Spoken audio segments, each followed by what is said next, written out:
Greetings, ladies and gentlemen readers. I'm Dwyer, and I finished reading me Guild Mage Apprentice by David Nemitz. Or Nemitz? One of the two. Or maybe none of those. And I have to say right off the bat, I enjoyed. There are apparently well, no, there's only two. Wait, hold up. No, there isn't. There's two, right? That's how there's three. Oh, okay. This one's coming out. Coming out. Hold up. In December. Okay. Yeah, I'll be getting. I'll definitely be reading this one too. But yes, I read book 1 and 2, and this is probably one of the better, if not best, fantasy series that I've actually encountered in a while for a couple of reasons. One, you've got good old Liv Broadbeck here. Does it mention? Hold up. Okay, you can kind of see here though. See the pointy ear? Yeah, she's kind of like half elf, essentially. See that? With the pointy ear? Yeah, she's half elf. Doesn't mention her upbringing, or doesn't mention her, yeah, okay. So yeah, it's not a secret. Everybody knows. You'd find out like in the first chapter or two. Yeah, she's a half elf being raised in a northern, not kingdom, was it, I think it's a barony, I want to say? Yeah, northern reaches of an empire. That's just south of the elven people.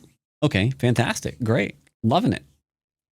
Now, in this world, the magic is created, or cast, I should say, when you combine a word of power with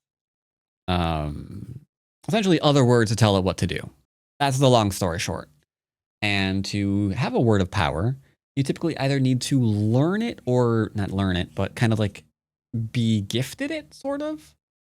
Or if you are main character's case, she is descended from elves who are essentially descended from these godlike creatures. And because she's half elf, they live a long time. There's a very clear link between her and the descendant of one of the godlike critters. So she has a word of power already inside her, essentially, that she unleashes, that creates the entire book. Now, it isn't going to be a read where you have action every 5 pages or whatever, but there is action, and when there is action, it makes sense. For example, in something is attacked, you know the ramifications of that being attacked. What else? Okay, how did book 1 end? Where did book 1 end? I don't want to give away too many spoilers. I'm having a little bit of a difficult time remembering exactly where book 1 ended. I know where book 2 began, though. That's weird.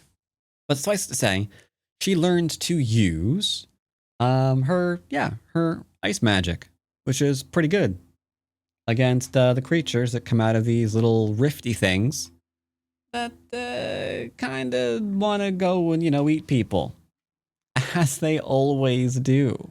What makes this unique, though, is the fact that she is part elf. And because she is part elf, she is aging slower than her human peers. And that made for a very interesting story because she has a childhood friend growing up. But by the time her childhood friend is an adult, good old Liv here is still very much a child. By the time Liv is starting to become close to being an adult, her childhood friend is now like married and having kids because they age slower. So that kind of aspect to the book where she's kind of like being confronted with mortality around her immediately is fascinating because she's a part of the world, but you can see that she's also not quite part of the world. I got Freerun vibes from it, if you've seen that anime, because she's content to, do her studying and learning and just slowly growing up. To her, it's like, oh yeah, we're just going to study here for 10 years. To the humans around her, however, yeah, they got a lot of growing up in that time where she's really not changing very much. So yeah, you can see that in this world, this world, the author is definitely thought out some things, thought about how the main character is going to get around in the world that he's created, the implications of the backstory that he's already, given to this character, how her development is going to be completely different from like everybody else's. Like in book 2, for example, she winds up going to another city and interacting with her peers. But at this point, her peers, well, she's like 16 or something. No, she's not. She's not 16 yet. Is she 16? She might be. I forget the ages. But she's essentially a teenager and finally gets to interact with a fresh batch of her peers, but her peers aren't really her peers because she's like in her 30s at this point, but she's only aged though like physically like about 16 years. So it's weird there, right? Now, there is more to the story than that. There is a big bad. Like I said, there's the magic originated from these godlike creatures that were, defeated, kind of an uprising, overthrowing these entities that were kind of lording it over the world, but one of them is kind of being brought back to life. And that is going to cause a whole bunch of problems that will have to be navigated as the books continue. I have to say the third one I'm looking forward to the most because I think it's going to be very, very interesting. Because she is going to finally get to go to this academy. Yep, there's an academy arc in book 3 where she's always wanted to go. She's watched her friends go there, but she was too young. So she's been studying magic for like over a decade, and she's going to be at this academy with other people her age who have not been learning magic anywhere near as long as she has.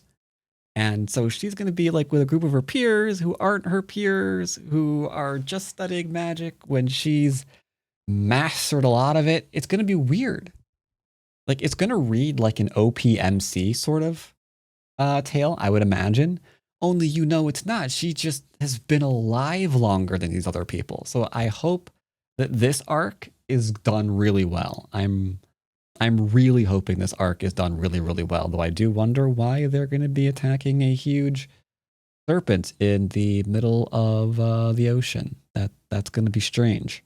And I don't entirely know who this character is that they've shown here, given the fact that he has 2 arms. Hint, hint. I hope the book doesn't fall too heavy into tropes because, like, you can see here, for example, she's going to have plenty of enemies while she's at college, but they shouldn't be able to do almost anything to her because they're essentially just children and she's going to be a master mage at that point. So it's like, okay. Whatever the case, I'm sure I'll enjoy it because I did enjoy Guild Mage Apprentice as well as Guild Mage Eld, I think book 2 is called. Again, one of the best reads this year, in my opinion. Not lit RPG, not progression, it's traditional fantasy, but it is very, very, very good traditional fantasy. You have a lot of hard work, you have a lot of training, the training pays off, you can noticeably tell when someone's getting stronger, even though you don't have a stat screen in front of their face. The characters all have their own various motivations, so they kind of feel real. The empire that we're in, again, it feels real. Like, I believe what's happening is what's happening. And yeah, overall, it's really, really good. I will definitely be rereading this. I am not surprised it does not have any 2-star or 1-star reviews right now. It's mostly 5-star. It totally warrants it. Totally warrants it. I don't think there is a single book I'm looking forward to more right now than book 3 in this series. So heavily recommend it. Heavily, heavily, heavily, heavily, heavily recommend it. I enjoyed it immensely. And I hope you do too.